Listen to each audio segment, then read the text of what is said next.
আসসালামু আলাইকুম। সোশ্যাল মিডিয়াবাসী কেমন আছেন? আজকে লজ্জা লাগে, আমরা লজ্জিত। আমরা মুসলিম হিসাবে পরিচয় দিতে আমরা লজ্জা বোধ করি। পিতে বর্তমানে যারা মুসলিম উম্মার নেতৃত্ব দিচ্ছেন, মুসলিম উম্মার নেতা যারা, আজকে তারা তাদের কর্মকাণ্ড দেখে আমরা আসলে লজ্জায় কিভাবে সোশ্যাল মিডিয়াতে এই কথা বলি, আমরা কথা বলার সেই ন্যূনতম অধিকারটুকু মনে হারিয়ে ফেলতেছি দিন দিন ইসলাম সম্পর্কে। কারণ আমাদের আল্লাহ রসুল সাল্লাল্লাহু আলাইহি ওয়াসাল্লাম আমাদেরকে যেই নেতৃত্ব দিয়ে গেছেন, আমাদের ওয়াদা আমাদের প্রতি রেখে গেছেন, আমরা কি সেই ওয়াদা রাখতে পারছি?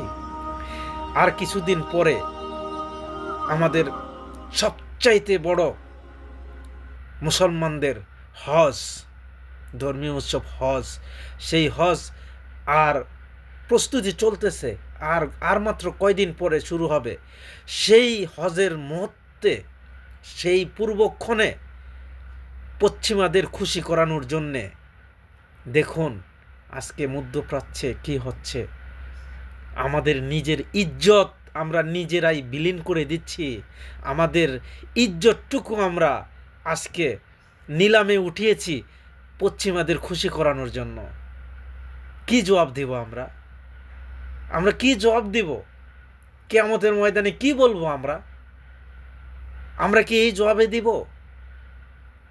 আমরা একজন একজন মুসলিম হিসাবে, এজ এ মুসলিম হিসাবে আপনাদের কি মতামত? আমাদেরকে আল্লাহ রসুলের শিক্ষা দিয়ে গেছেন। হেদায়েত নসিব করুন, আমিন।